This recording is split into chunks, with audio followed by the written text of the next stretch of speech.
Hi everyone.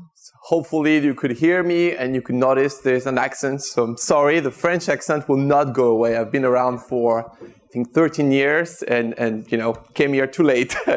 So we'll discuss today how SmartNews reached $2 billion valuation and how we essentially change as a company to be a lot more consumer-centric. So let's get going. First thing first, some of you guys may know SmartNews. We've been running TV ads. We're doing marketing for 4 or 5 years. But some of you may not know us yet. In the US, I think we're definitely lower in awareness compared to Japan. So our company mission is to give you quality information. Why it matters? Well, it matters because, as you know, social network have been doing the exact opposite for now quite a long time. And giving you essentially a filter bubble, right, where you feel everybody agrees with you, except it's not the case. There is diverse opinion and perspective in the world. So in terms of scale, we are over 20 million, well over actually. In valuation, last but not least, we just reached 2 billion last September when we raised over $200 million. So this is SmartNews, by the way, the app. SmartNews started in Japan. So we started in Japan back in 2012. We were first to market to propose, essentially news aggregation and discovery with multiple sources. And at this point, we are active, according to a former employee of mine, Apani, which is now the Data AI, in 1 out of 5 smartphone users. So bigger than Facebook. The Facebook app in Japan is sort of stagnating. Bigger than as well many of the other big apps that you guys may know in the West. Last but not least, I've been working for the last 5 years on scaling us in the US. So we were extremely small. About 2 years in the US market, we were getting about 150, 200,000 daily active users.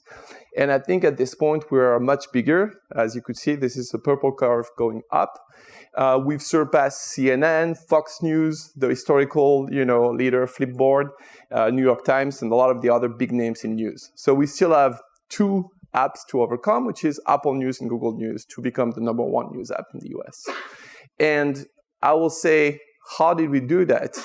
Many of you guys are familiar. Ultimately, you need a great lifetime value, and we are an ad-driven business.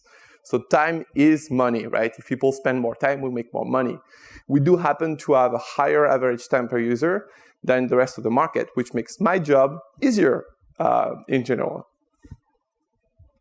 So SmartNews, of course, was born in another country.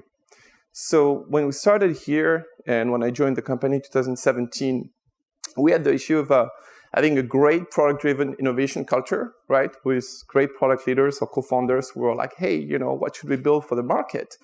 And we needed to inject consumer-driven innovation because, of course, the US market, Japanese market are fairly different, right?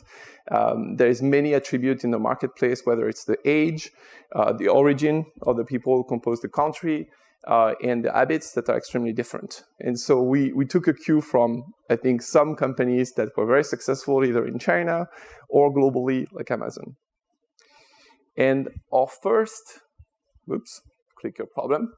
Yeah, so my pitch to them was to say, hey, being more consumer-centric is not like giving away, the product-driven culture and the capability to sometimes think about innovation that are not coming from the consumer.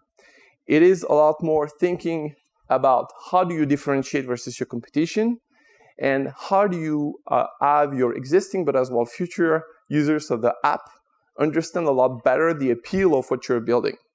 And so I use the metaphor, you need to think about cross-cultural factor. In Japan as well, they need very strong foundations, as you know, right? Sometimes they do happen to have earthquake, like in California. And I use the metaphor of the house, right? You need essentially to build more solid foundation so that if we want to expand in the future, we build this understanding. And so the first step for us, and that was like early 2018, was essentially to go and build a consumer segmentation and a good understanding of each of the segment. What are their expectations? What is the segment size? And so on. This is an example from our Japanese consumer segment, where there are 7 of them, so you're seeing 5. And we did the same work in the US, both with qualitative and quantitative research. And then we keep at it, right? Pretty much every year, and we've used different vendors as well to make sure that we were not just imagining consumer segments, but that the results were the same. The second step, it's nice to have certain number of consumer segments, but we were small and we needed to demonstrate there was a product market fit.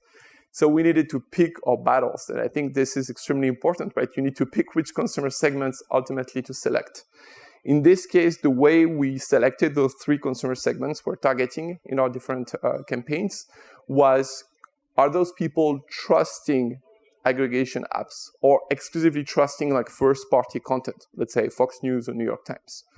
The second factor, which is at the bottom, is when we describe what SmartNews does, right, or sources and so on, do they ultimately say, hey, that seems exciting, I want to download that? Or they're like, not that interested.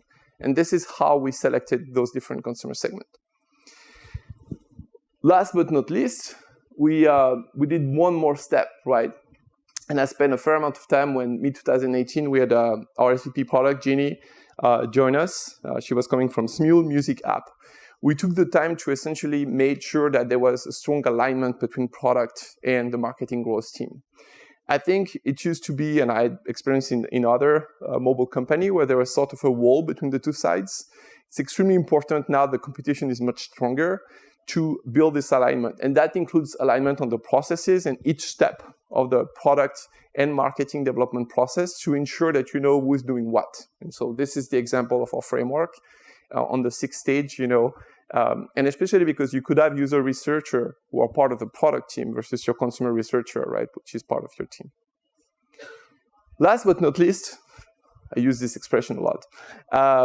There is, the saying that no campaign plans survive first contact with the enemy. Well, in this case for us, that was 2020.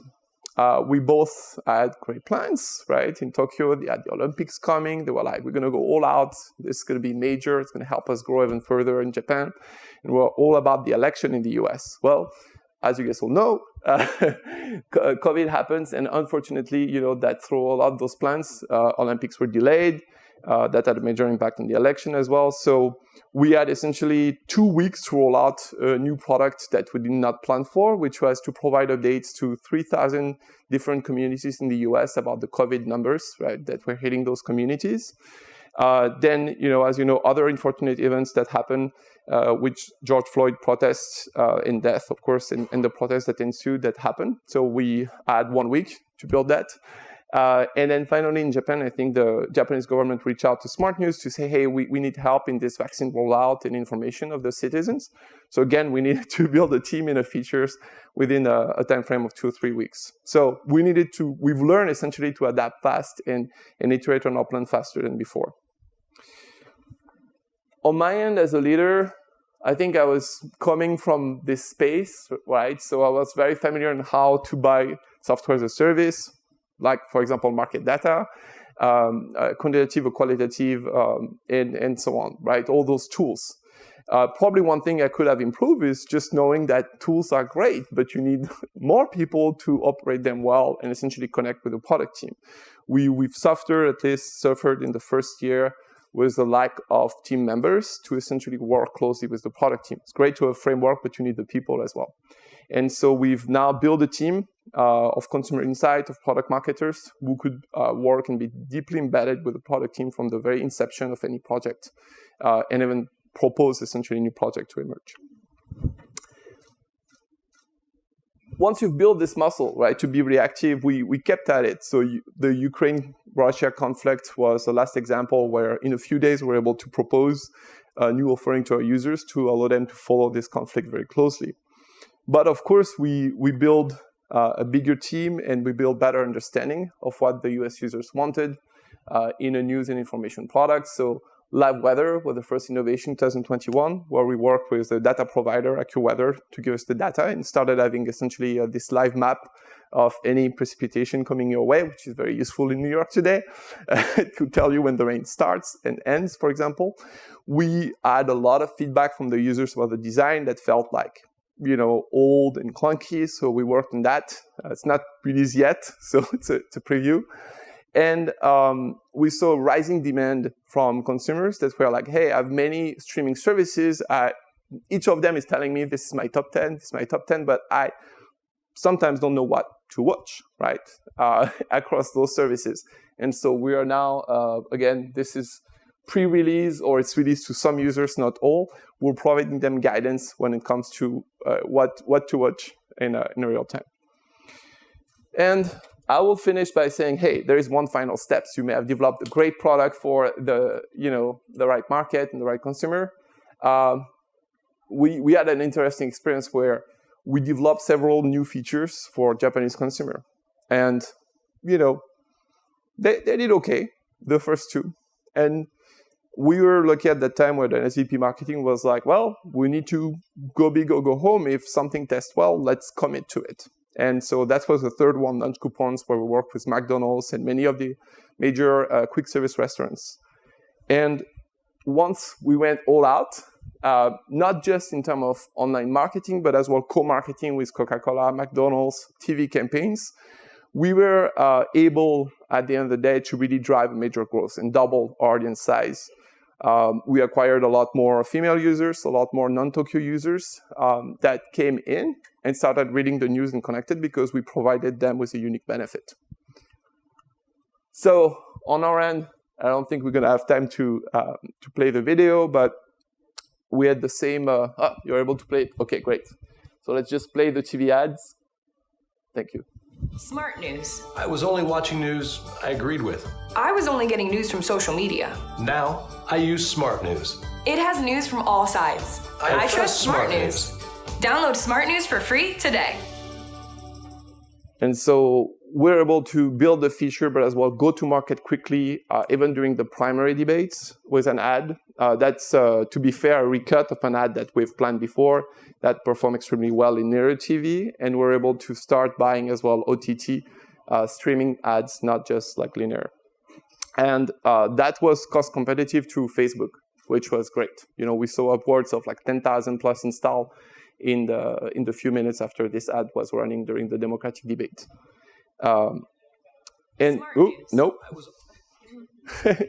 Last but not least, we've grown an audience in Japan. We're already working with all the major agencies and a lot of the big brands. In the US now, we are doing the same. So we just very recently started having a sales team and direct offering. So if anybody is interested, I know it's a world where attribution gets harder and harder. You guys are able as well to buy ads against the Smart News audience. Just, to wrap up on that, at the end of the day, for me, it was really a journey of rediscovering some of the fundamentals of marketing because it's a very competitive market, discovering this new space. But, what I always feel it creates the most value is when you're capable with your team of essentially iterating on processes and not keeping it, so static. So we've been refreshing some of those processes, and I'm happy to, spend some time discussing it. I have already a bunch of meetings today, but always happy to take questions as well. So thanks, everyone.